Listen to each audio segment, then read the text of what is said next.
L'agriculture, ça commence maintenant. On est à l'an 1 de l'agriculture. Jusque-là, on ne connaissait rien.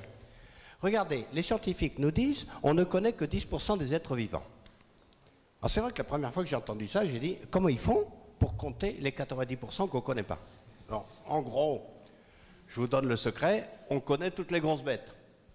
Les orang-outans, on les connaît, les girafes, etc., les éléphants. Mais alors, déjà les souris, on ne connaît pas tout. Et alors, dès que c'est petit et invisible, on ne connaît rien.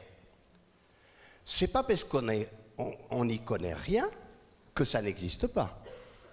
Regardez par exemple, dans un gramme de terre végétale, il paraît qu'il y a 4000 espèces de bactéries et 2000 espèces de champignons. Je ne dis pas 4000 bactéries, hein, je dis 4000 espèces de bactéries. Les bactéries, c'est tout petit, hein. N'empêche que si on pesait les bactéries qui sont dans notre sol, c'est 1200 fois le poids de l'humanité. Alors 1200 fois le poids de l'humanité, ça doit bien servir à quelque chose. Mais les champignons, pareil. On a une vision pour nous, le champignon, c'est ce qu'on met à la casserole. Mais le champignon, ce qu'on met à la casserole, c'est le prout du champignon. C'est le truc qui pousse dans la nuit. Pour que ça pousse dans la nuit, il faut bien qu'il y ait quelque chose dessous. En fait, un seul champignon, ça peut faire 80 tonnes. Au lieu de faire une agriculture contre la nature, on va faire une agriculture alliée avec la nature. Alors ça veut dire d'abord, on cultive en permanence. On ne laboure plus. Le truc le plus important inventé dans l'agriculture, c'était une bêtise. Il faut couvrir les sols en permanence. Alors ensuite, par exemple, on va mettre évidemment des mélanges de plantes.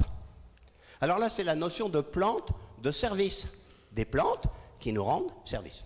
Tiens, par exemple, le glyphosate n'a plus la cote. Bon, je ne sais pas s'il est cancérigène ou pas, en tous les cas, ce n'est pas le pire. Hein.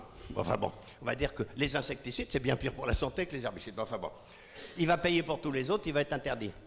Alors tout le monde dit, bah, trouvez-nous un autre produit, autrement dit un autre poison socialement acceptable. Mais en fait, ce n'est pas du tout ça. Il faut cultiver des plantes herbicides. C'est quoi des plantes herbicides? Ben, on les choisit vachement bien, avec 3 qualités. La première, c'est elle qui pousse la première, pas vu, pas pris. La deuxième, c'est elle fait des feuilles larges, comme elle pousse la première, elle couvre, elle fait de l'ombre aux autres. Ben, ça s'appelle comment? Herbicide. Et la troisième, c'est qu'elle gèle l'hiver, elle se transforme en engrais. Ben, c'est super. Autrement dit, il faut se mettre dans la tête que dorénavant, l'herbicide, c'est pas un truc qui s'achète, c'est un truc qui se cultive. Mais c'est pareil pour l'insecticide. L'insecticide, c'est nul, et puis alors les dégâts collatéraux, n'en parlons pas. Hein. Par exemple, on essaye de tuer les bébêtes qui mangent nos plantes, et on tue les pollinisateurs. Ça peut servir encore, les pollinisateurs. Donc ça, c'est la notion d'animaux auxiliaires de culture. En fait, on va cultiver les bébêtes qui mangent nos plantes. Et puis ensuite, on va arrêter d'être monomaniaque. Qu'est-ce que c'est que ce truc de gérer le champ au champ? Puis avant, le champ, il faisait un demi-hectare. Maintenant, dans la région parisienne, il fait 25 hectares. Je mets 25 hectares de la même variété, de la même espèce. Ben, mettez-vous à la place de la maladie ou de l'animal qui arrive au bord du champ. Il ramote tous les copains en disant, venez, il y a 25 hectares à becter, les gars. Bon, ben, on va forcément mettre des mélanges de plantes. Il faut se rendre compte que sur une année, sur un champ, il faut mettre au moins une douzaine de plantes.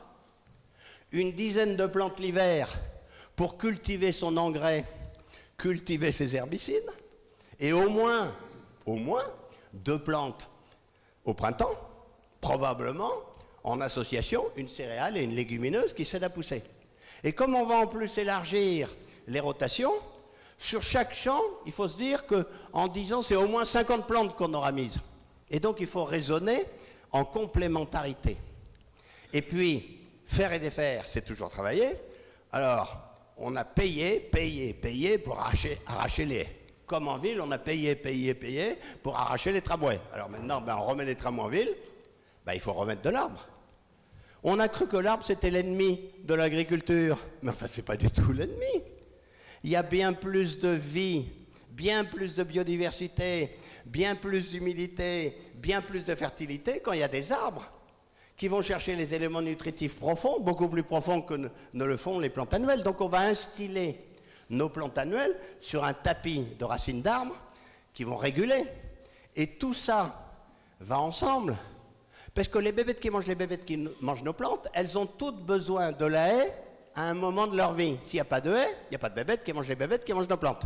Et donc, on va pouvoir passer, grâce à cette nouvelle connaissance, d'une agriculture qui se méfiait de la nature, qui remuait tout et qui la détruisait parce qu'elle fait que de nous embêter, à une agriculture où on va passer une alliance. Il faut se rendre compte que nous étions très arrogants. Les systèmes de production de matières végétales qui sont les plus productifs au monde, ils n'ont jamais vu un paysan. La forêt vierge, la prairie naturelle. Ben, c'est toutes ces bébêtes, tous ces champignons, tous ces trucs qui cèdent entre eux. Et donc on est au début de la vraie révolution agricole, celle qui est à cheval entre la diversité, la puissance du monde du carbone et la précision du monde du silicium. Donc on va pouvoir à la fois nourrir l'humanité, fertiliser nos sols et refroidir la planète en fixant du carbone. Elle n'est pas belle, l'avenir de l'agriculture? Merci.